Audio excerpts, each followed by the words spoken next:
Hey, what's up everybody? Chris here, and I've just finished watching Moon Knight, all 6 episodes that are part of that limited series on Disney+. And I wanted to sort of offer my thoughts there and talk a little bit about the general state of the MCU as it stands, of which this is a part. So I'd love to hear your comments on it if you've watched it, once you get a chance to get my take. As always, if you're enjoying the content, please be sure to give this video a thumbs up and please be sure to subscribe. So I think like a lot of people, I went into this not really knowing anything about this character at all. I just sort of dove into it blindly and knew that generally, because I enjoy, what the MCU is and what it's become, that I would probably find something to enjoy about this. And I would say that that's mostly true. I mean, I wouldn't say that this is a bad limited series or TV show that Disney Plus has put together. Oscar Isaac is great in the role of Mark Spector / Stephen Grant. And so I'm kind of getting into the plot now with some spoilers, of course. And so if you haven't seen it yet, I would say go and watch it and then come back and jump into that conversation. But this is a person who has what I believe is labeled dissociative identity disorder or multiple personality disorder. And I would say if there's one thing that this show does really well is it brings attention to that, to the topic of mental health and how people a lot of times don't really know how to respond to that. And I think because of that, the show stands out as being sort of an anomaly, kind of a unique thing in that it's not afraid to tackle that topic and to try and delve into the life of someone who, of course, is fictional, but of someone who's trying to contend with that and sort of what that does to their state of being. And of course, here it's filtered through the lens of someone who has superpowers. And so there's a lot of Egyptian mythology sort of wound up in this, where I think, if I'm remembering correctly, the Egyptian god who Mark Spector / Stephen Grant is sort of tied to is named Ganshu or Gashu or Ganchu. I think it's Ganchu. I'm going to stick with that. But basically, in serving this god, this moon god, he's able to have superhuman abilities to protect people. And so it's an interesting MCU character in the same way that maybe Thor is. I mean, we're kind of getting into sort of pseudo-religious territory here with this. And so, again, it's not an Iron Man type of thing. It's not even a Hulk type of thing. There's not really any science involved here. It's more of, again, sort of a religious sort of based mythology that this is based on.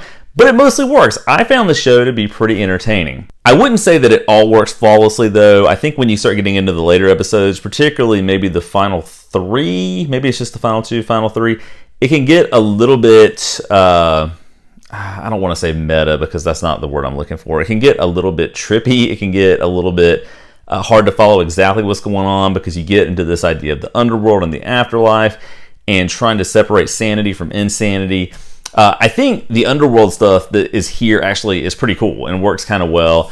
I think the sequences in which Spector / Grant are dealing with Ethan Hawke's character, who's the villain in this universe, as a psychiatrist, I believe it is, whenever Spector is killed and is transported to the underworld, that bit gets a little bit hard to decipher at times. And I do think if there's one failing of this show, I think it ends kind of abruptly. There's something about the ending that didn't really resonate with me. Even though if you stick around, of course, there is sort of a post-credit scene that gives it a little more finality, I think, a little more resolution than the actual show ending before the credits gives it. So I would recommend, of course, just sticking it out for another couple of minutes so you can see that. But I think it's a little bit of an abrupt ending. I don't have any idea if this is meant to carry on into the broader Marvel Cinematic Universe beyond what we get with the show. I think it was an interesting kind of novelty, I would say, as a show. I didn't love it, I didn't hate it, but I found it mostly entertaining, and I wouldn't say that it's bad.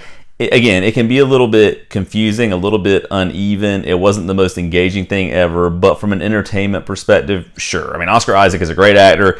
A lot of great actors are involved with this, and so I think from that perspective alone, it's probably worth a look if you like the MCU. Now, in terms of the MCU in general, I can't really fully comment on this because I have not seen Doctor Strange 2 yet. I'm hoping to see that this weekend with my wife. I'm looking forward to checking that out because I love Sam Raimi, I love horror, I love Marvel, so that feels like a marriage of things that I would really get into and dig a lot. It does feel like right now the MCU is in sort of a weird mid-air stall of sorts as they try to figure things out. I think the next Thor movie, Love and Thunder, should be great. I loved Ragnarok. I think that director did a great job with that, as did everybody else who was part of that. I hope Jeff Goldblum is in it. I haven't checked IMDb to see if that's the case. Probably not. I know Natalie Portman is, which is awesome. So I'm sure that will be entertaining. I'm looking forward to Guardians of the Galaxy Volume 3. I loved both of those movies. I think the first Guardians is way better than the second one, even though they're both really good, and I really enjoyed them. But generally speaking, it feels like post-Endgame, things are in a weird kind of stall, and it's still trying to level out, so to speak. I'm using sort of an airplane metaphor here for whatever reason. It hasn't quite gotten to that point where it feels like things are entering smooth sailing territory, but I'm hoping it's going to get there. But as a fan who's this invested now, 25 plus movies or however it's been, and TV shows, if you count things like WandaVision and all of that, which of course I've watched, Falcon and the Winter Soldier, at this point you're invested and you want to see what happens. So I think it's going to eventually probably get to a better place, but it feels a little weird right now. And actually, I think with the Batman, which I talked about in my most recent video, which is of course a DC property, that feels a little bit more grounded to me, a little bit better. But at the same time, you could argue that DC relies frequently only on Batman, and so that's a problem. Even though I would love to see a Man of Steel sequel, just a standalone sequel, not Batman versus Superman, I don't think that's probably going to happen.